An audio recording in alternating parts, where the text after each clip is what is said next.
So there's one thing that we had last week. We had a question. Somebody was asking about what were the texts that were used primarily for the authorized version, the King James Version of the Bible, translation from the Latin Vulgate, and then the English also from the earlier century into what we have today. And that happened, the thing that they did is they had, out of 5 primary uncials that were the writings in the original Greek for the New Testament, when those were written down, they came to be discovered later on. Unfortunately, the 5 big ones were there. Only one was available in 1611. It wasn't until 1628 that they started to find some more of them, like Sinaiticus and others. But what we found out is the panel of 54 scholars never really even used that codex that they had available to them, the one that they had available to them. So even though they made a great translations with 54 scholars from throughout England, they were using inferior knowledge to what is available to us today. And so you're not going to get the same accurate translation possible if you're not using the latest information. And so the question was, well, what were the sources that were used in the 1611 Bible? So they used Codex Bazai. If somebody wants to throw me a lifeline, go ahead and correct the spelling of it. But there was no evidence they even used that. There were no usage of the papyruses that were discovered 300 years later. There are no scholars that could find more than 25 late period manuscripts of the New Testament. That's what they had, 25.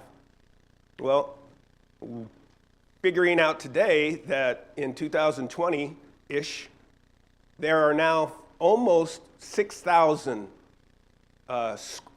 scrolls and pieces of manuscript that the scholars have to use to make the most accurate translation of the Bible that we can get. So for them, when we have 25 then, and we have 5,800, you can see where the usage of the more translation pieces that you have for your sources, the more accurate you can make it. So that was the point that I was going to answer. As far as the New Testament, there were only 2 things available to the 1611 class. And that was the old Latin Vulgate that had been translated by Jerome in 404 AD. And then later on, 1,000 years later, that's what the other scholars translated. That's what Wycliffe used, and Tyndale and Coverdale. So they only had that from one source there. Nowadays, there's 800 sources of the Old Testament, including some that we'll get into in a little bit. But I hope that answered the question about what were the sources that they used for the 1611 Bible. Now, a quick review. Last week, we talked about the putting together of the authorized version, King James Bible 1611, and how it used no footnotes, trying to mold together the Protestant folks that like to use the Geneva Bible and the Catholics that like to use the Rhymes Dewey Bible. They were both they were both study Bibles, and a lot of people used them to put their own footnotes in that would follow their own script if you were a Protestant or if you were a Catholic. He wanted to do this to bring his people together. And that publishment made the Bible, the standard Bible in the English language, specifically in England, for the next 300 years. You had minor changes. 200 years, there were very few. And that was the Bible that was used. Then we talked a little bit about some of the other Bibles that came out afterwards when the English finally said, all right, this language is too archaic from 1611. We've only tweaked it a couple times. And they had another group in 1882 come together, a bunch of panel of not only English scholars, but also American scholars to come in and try to join up, because now America shares the same language.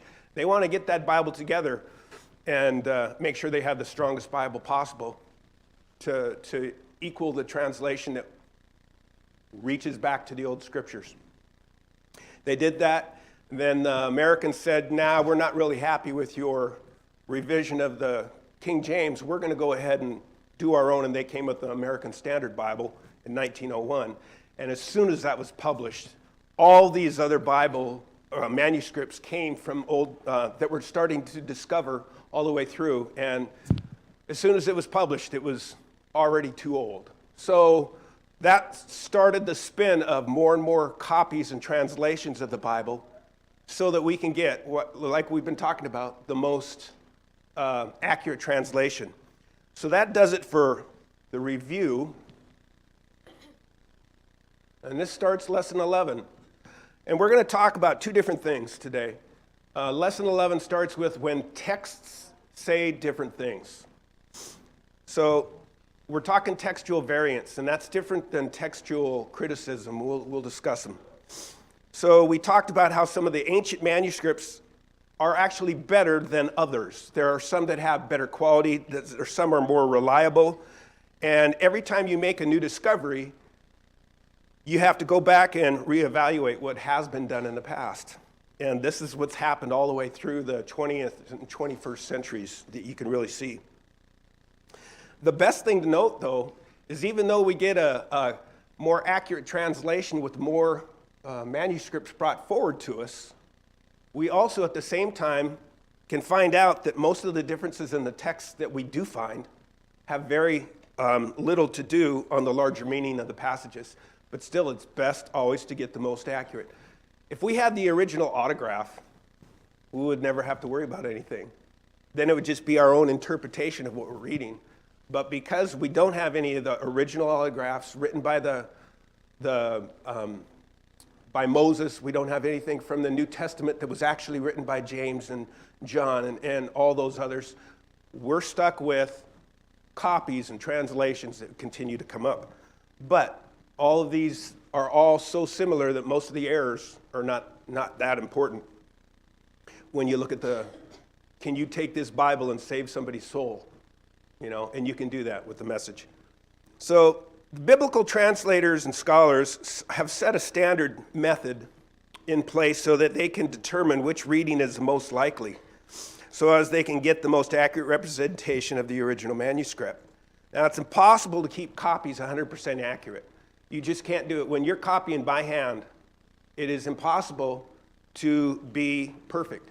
There's going to be errors. And so what they've done, these scholars, is they broken it into two different types. They go, all right, when there is a difference between this text that we have, that we found in 1862 by a guy, now we're going to compare it with something that was written that we found in the Dead Sea Scrolls, and that was written in, centuries and centuries before that. What do we know? Which one's the most accurate? So this is what they'll do. When they do that, they call it the textual variant. So it's a variance in the two texts that we have. They break that into unintentional changes, and that is when the writing by hand is, maybe it's dictated. Somebody will be dictating this to one of the scribes, and he writes it down as best he can, but you can have mistakes of seeing, hearing, or writing. The words can sound similar, so you can write down the word to. T-O, T-O-W, T-O-O, or T-W-O. Three words that sound the same, but they really do mean different things. So that's where you can see some of these unintentional changes. You have accidental omissions. Oftentimes, what the scribes were writing down were strings of what we called uncials, where its letters have no separation. They're all large. There's no differentiation when you have an ending of a word to the beginning of a word, of the next word. So how do you do that?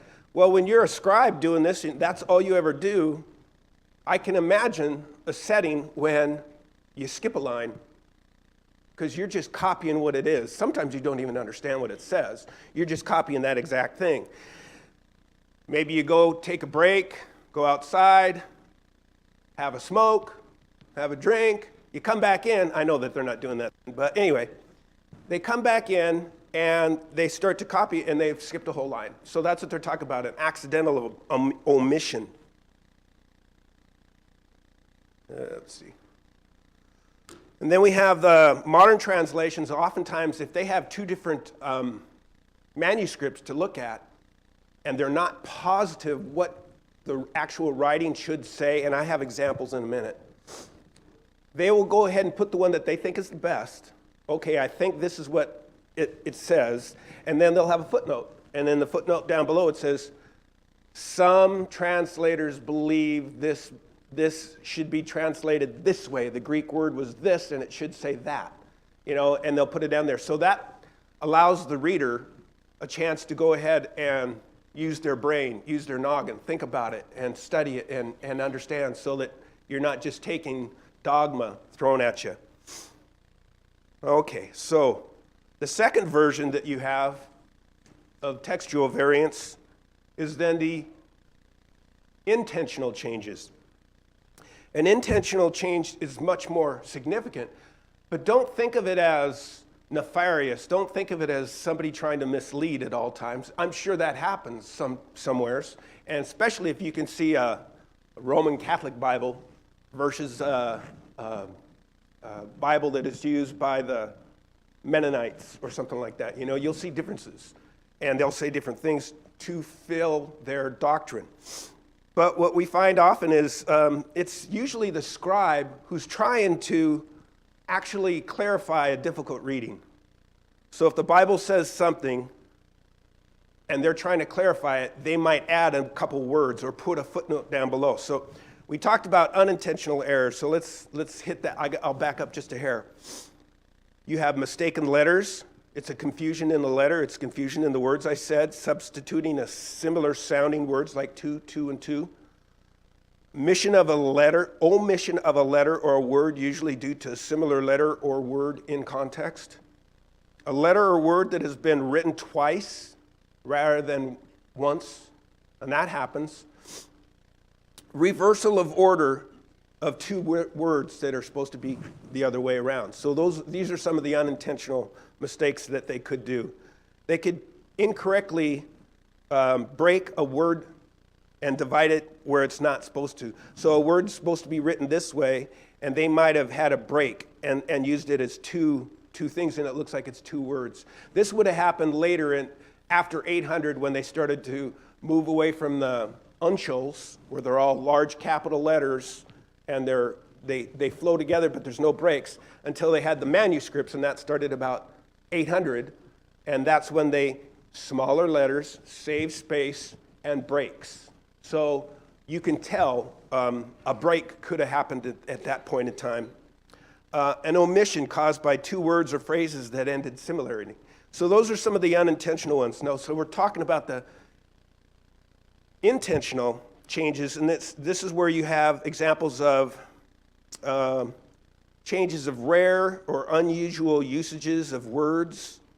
You can have euphemistic changes, where you use shame in the place of something else, addition of a word, or glosses. Glosses, words written above the actual manuscript, either above or below it, trying to explain it a little bit more.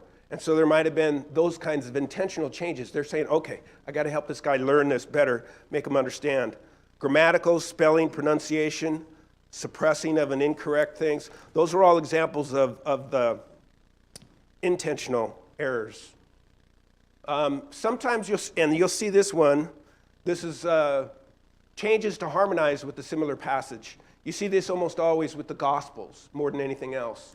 Matthew, Mark, Luke, and John, 3 of those wrote a lot of the things, and when you have that translated over and over again from different people, if you have an older text that says Jesus walked this way and did this, and then you have the same account from a different apostle saying Jesus took this path, sometimes the editors try to blend it, to harmonize it, to make it sound more. So maybe one of the apostles wrote this down, and he's trying to show you this example. It's the same setting, but this apostle saw it this way. You don't need to mesh. It actually makes more sense if they're not identical, because there's no two people who can see something and go through an action, and then you tell them to write it down, and you tell somebody else that was right next to him, you're going to have different accounts and different versions. And so that would be another one of the intentional changes that they make. Okay.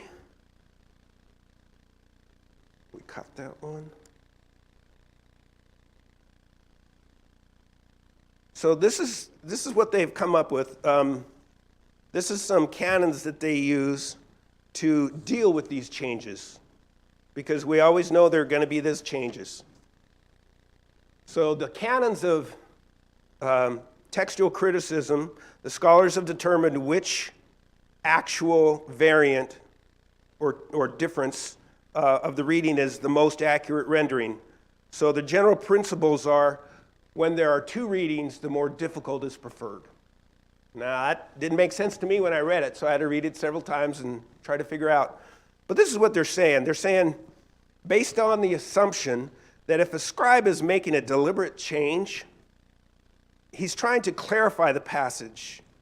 He's not trying to make it more difficult.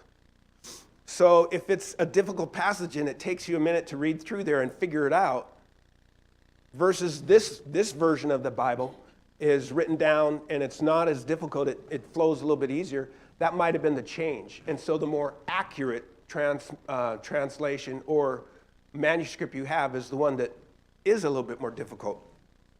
The other thing is when there's 2 understandable options, the more difficult one is assumed to be the earlier one, because, like I said earlier, the editors tend to simplify, just like in the Gospels. They don't want to obfuscate. They want people to understand it.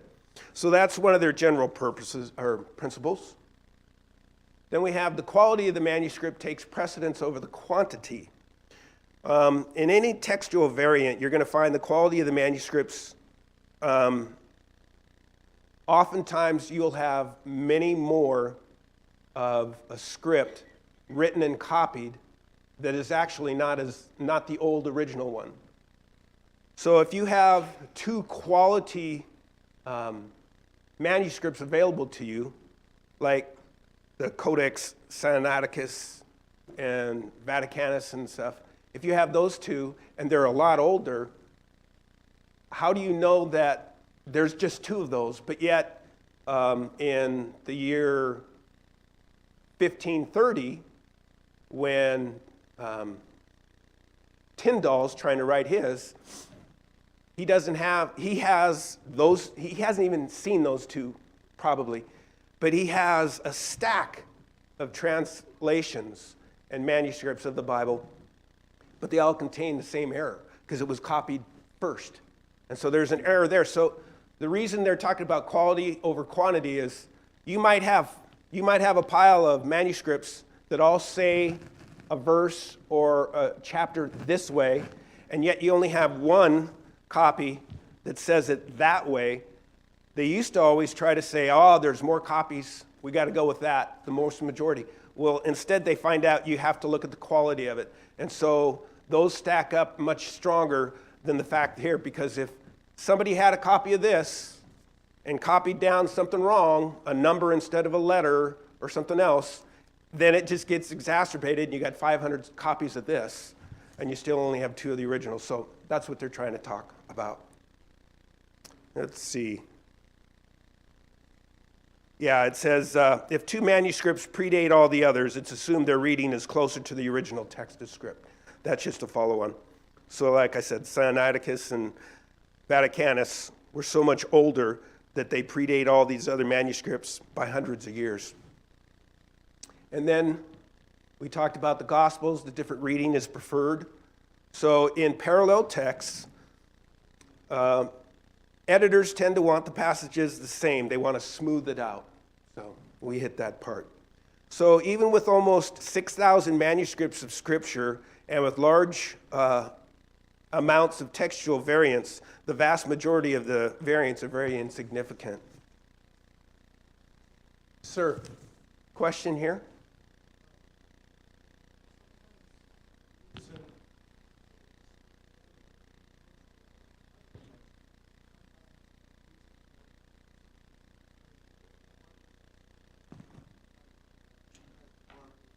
Right. You have one of those authors speaking, you have one of those authors specifically going to the Hebrews, one of them specifically going to the non-Hebrews. He's talking about to these people. He's not talking to the same audience, so that makes sense. And that just shows you that it should be different versions. There should be different versions. Otherwise, why do we have different versions? How come we have 4 books of the Gospels? You know, I'm sure God had a reason. You know, we get to see it from 4 different points of view. So that makes a lot of sense. Okay. All right, so now I'm not going to use any more slides for a moment because what we're going to go into is a little bit of the textual criticism. Now let me try to define some of these words. Now we have, because we have no autographs, the original manuscripts, how do we know the accuracy of the Old Testament Scripture? So first I'm talking about the Old Testament. It's going to parallel the New Testament, but we have a lot more information on there, so it's easier to be critical about the manuscripts that we have. But in the last 80 years, we've come up with, for example, 3 specific new sources that are available to people to critique. And when we're talking about contextual criticism, the main goal is to determine between many biblical sources by comparing and evaluating them which is the most accurate reading. We have, this is supposed to attempt to establish the most reliable reading, define the reading, help the reader better understand the significance of the marginal writings in the Bible's translation, and it leads to, and this is the key, it leads to an increased confidence in the reliability of the text. Now, we've had people say, I already believe in the Bible, it's good to go, I don't have to have anyone explain it to me. The point of the class is to arm you to talk to people who don't believe that. Because I think if you're a Christian, you're a believer of the Bible, you're a studier of the Bible, you don't have to be convinced that the Bible is the original and it's close as we can get right now to the original writings. But there's a lot of people who won't believe that, and they'll throw, they'll put up straw camels and then try to beat them down, trying to tell you, oh, well, there was this error one time and it changed the whole meaning of that. Well, that's not factual. There's no facts to support any of that, especially when we continue to get more and more information that contradicts their points. So that's why we're doing this, and textual criticism does a little of that. So this is some of the things that we have found in the last 80 years that really help us. Anyone ever hear of the Qumran scriptures, the Qumran scrolls? Better known as Dead Sea Scrolls, right? That's what most people know them as. Now, they're dated to about 250 BC, and this is all for the Old Testament, to as late as 50 AD, but it still predates any of the New Testament, and it brings it back to about 200 years from the original put together Old Testament, and it's all in Hebrew. And they found this discovery in 1947. We've talked about this before in a class earlier. They were in 11 different caves when a little shepherd boy was throwing a rock. He broke a big pot that had in it scrolls. When he went back and investigated, they found and made them search search all these other caves, and this is off of the Dead Sea. This is close to Jericho, 7 miles south of Jericho. And in those 11 caves, they discovered 600 to 800 scrolls. And the amazing thing is they found this out. So remember when they got, all right, so you have the date when it was written, but we don't find it until 1947. So anything before 1947 is not going to include any of that knowledge. You know, nobody's going to be able to compare it. So we have older versions that have been written down in 930 and in 1008 that show us codexes that we have available. Now we get to compare those because we said, okay, this is the oldest thing we got. But it's over 1,000 years past the original writings. Actually, 1,500 years. Now we get to compare it to something that was written 400 or 300 years after it. And we find in the Dead Sea Scrolls in 1947, and then for the next 60 years, as they evaluate that, or 80 years, you now find it corroborates everything because every book of the Bible, and most of them were multiple copies of those books, were found there. So they can compare that, except for Esther and Nehemiah. Those books are not found in the Dead Sea Scrolls. But out of that 600 to 800 scrolls and pieces of parchments and such, they can now compare it. And we've talked about this before. And so that is what is important. So any translation of the Bible before doesn't take that into account. So there was questions about, well, I think this Vaticanus and Sinaiticus and Africanus and all these other codexes that we've seen and talked about that kind of make my brain go squirrely sometimes. We just know that we can compare it to an older time, and that proves how accurate it is. And so that gives us, once again, more confidence to how to teach people who don't know. Then they also found the Masada manuscripts, and these were dated back to 60 to 73 AD. And if you've ever heard of the Masada fortress, that a sect of Jews that were battling the Romans, and then they went up there to this mountain fortress that it was almost impossible to get to. They'd have their little guerrilla warfare with the Romans, and then they'd retreat up there. Well, this sect of Jews ended up all getting slaughtered. Actually, they didn't get slaughtered. They committed group suicide so that the Roman soldiers couldn't get them. But when they discovered that, they found through 14 different scrolls, and these were biblical, apocryphal, and sectarian writings. Once again, these new pieces of information are now being able to be used to compare some of these older versions or newer versions that we've been saying, okay, this is the big thing here. Well, now you go back here, you got some more. Nobody had that before. Silver amulets. There's 2 silver amulets that have been found. Amazingly, these date back to 650 BC. And what they were 2 different pieces of flattened silver, and then etched in them were a couple of scriptures written down there from Numbers that looked like Numbers 6, 22 through 27. And they were worn, and then they were rolled. They were either worn as a necklace or a bracelet by somebody.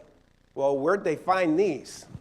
All right, I had to read this through twice because I was going down the wrong rabbit trail. These were found in a grave at the church at St. Andrews of Scotland. And y'all know where that is, right? I didn't. It's in Jerusalem. So they found these in Jerusalem, and that makes a whole lot more sense. And that's what they found. So you have these 3 things that just confirm, once again, the accuracy and the ability of the Bible and the proof that it was written when we say it was written. Now, we talked about sources of new stuff that we can use. The main goal, we talked about the main goal is to determine between many biblical sources by comparing and evaluating. And we find out that this leads us to an increased confidence. So they had, in order to evaluate most of the variant readings, these scholars have come up with an order to go through. So they look at the main sources that they have available to them, and the very first one that they put as the very top line is the Masoretic texts. Now these are we're talking still in the Old Testament, the Hebrew Bible written, collected, versions of it found in the sites that we just talked about at Masada and at the Dead Sea Scrolls in Qumran. We find all of these things are now copied, and they're copied by a group of scribes from the Jewish families from even before 100 AD, all the way through till current times, but at least through till 14 and 1500s. And the copying that they did is what they look at. So because they were so incredibly accurate, and it's been verified by the Dead Sea Scrolls, that's what people who are looking at the contextual criticism, they look at the evidence first. So the main source is the Masoretic text.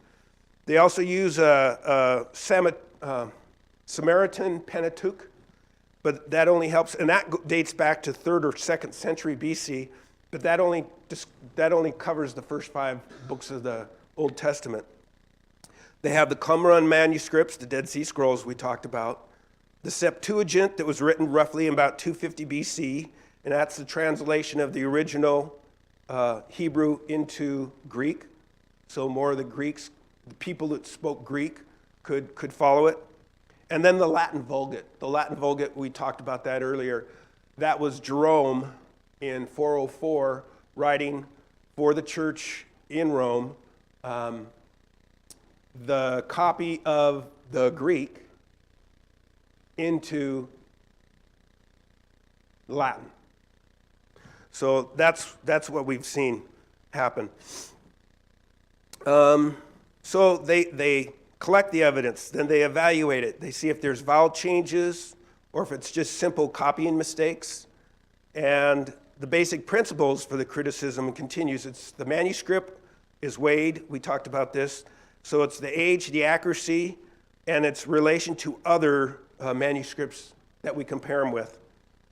And then we determine which reading would likely give rise to the others. So they have to go together. And they had one example where Cain and Abel were talking, and Cain says, "Let us go out to the fields."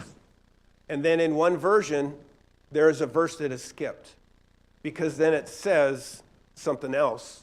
And you have to assume that in a second manuscript, that next line that says, "and they left to go out to the field," or something similar to that.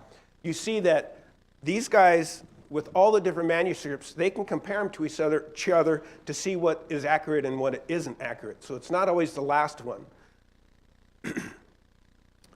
The more distinctive reading is preferred. The scribes might add that which is more familiar. So they might use a different word to describe a chair, and it doesn't make sense to them from the Old Hebrew, so they'll use a word that is more idiomatic, that they can describe a little bit better. Then they look at external evidence. So that was some of the internal evidence, and that's the language of the witness, the Hebrew primary, the date of the people that saw this, the reliability of it. The internal, is there something missing? And that's, let's see. So this is what I jumped ahead and said. So in Genesis 4, verse 8 reads as follows in the Hebrew Bible. "And Cain told Abel his brother, and it came about that when they were in the field, that Cain rose up against Abel his brother and killed him." Now internal evidence, then they say, suggests that something is missing from this verse because we are not told what Cain said to Abel. Because this is how it starts. "And Cain told Abel his brother." Period. Well, they missed it. They skipped it. So that's part of the internal evidence they look at. And they find out later on that he said, "Let us go out to the field."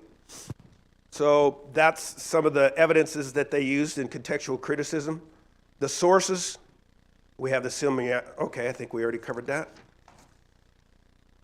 So then we have a little bit of the New Testament textual criticism information. This is really quick. The difference from the Old Testament and the New Testament textual criticism is the vast number of manuscripts that are available. We talked a little bit about that. And they find out that out of the variants out of the New Testament, for every 10 words, there's one possible error, or spelling error, or omission of a small letter. And that means that 90% of that part is accurate. So that's one of the differences. The history of the New Testament textual criticism started with Jerome translating the Greek to Latin Vulgate, and that reigned unchallenged for 1,000 years. Then they found Textus Receptus, and that was in 1720. And this was essentially the Greek text of Erasmus from 1535. And now they use Nettle's Greek text of 1898, and it compared the text of Tischendorf and Westcott for 70 years. It was the best available. Currently, they have a Greek New Testament that they use, plus a Nestle Aland New Testament Greek Bible that have all this information on the Bibles. We have a couple examples, 13.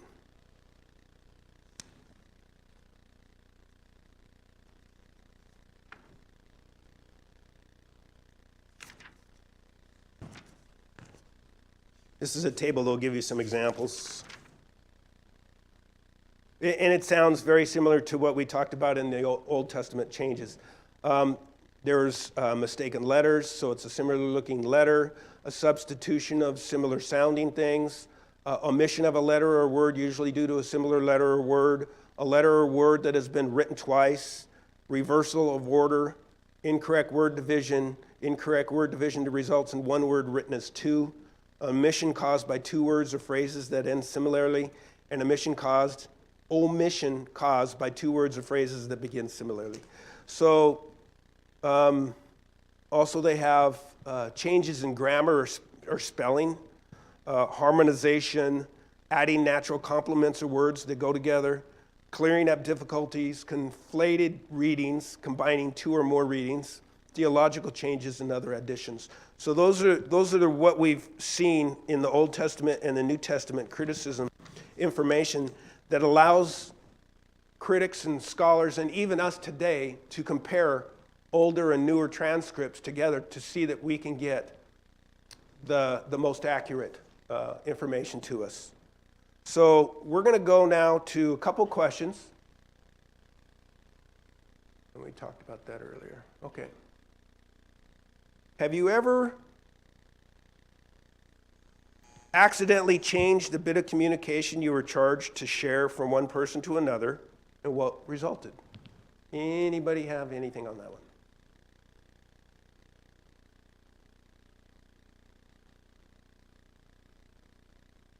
It's going to go real fast if it's like that. Yes, we have Art.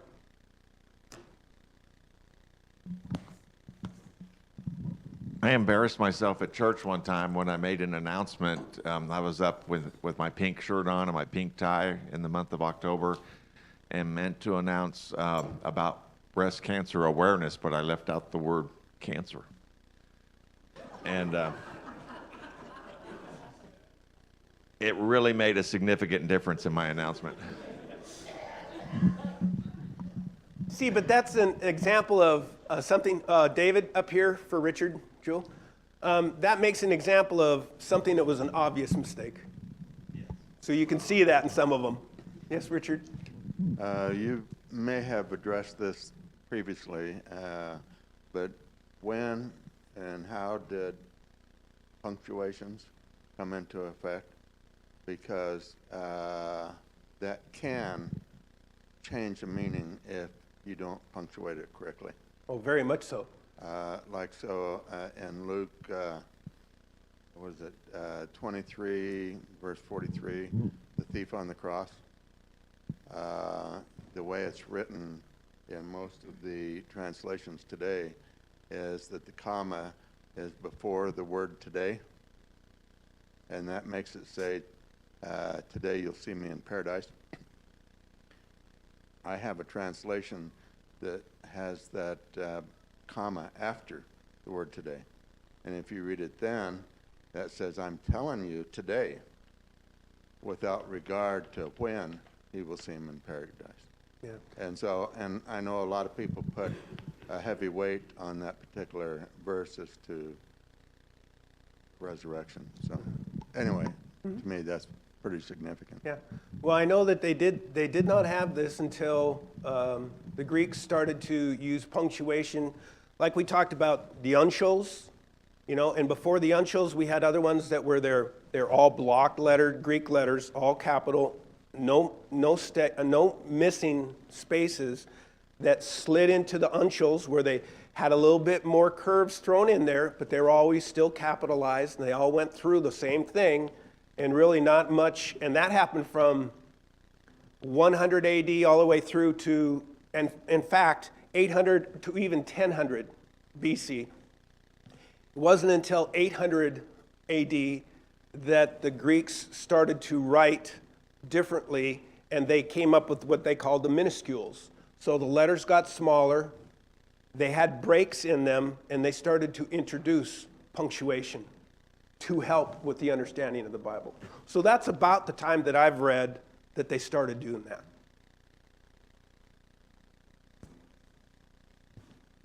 Hey, Don. Answer your question. Years ago, up at Camp Ivydale, had the kids line up, and the first one whispers something in the ear of the next one to them, and then compare the last person to the first, and they never matched. Yeah. Marshall.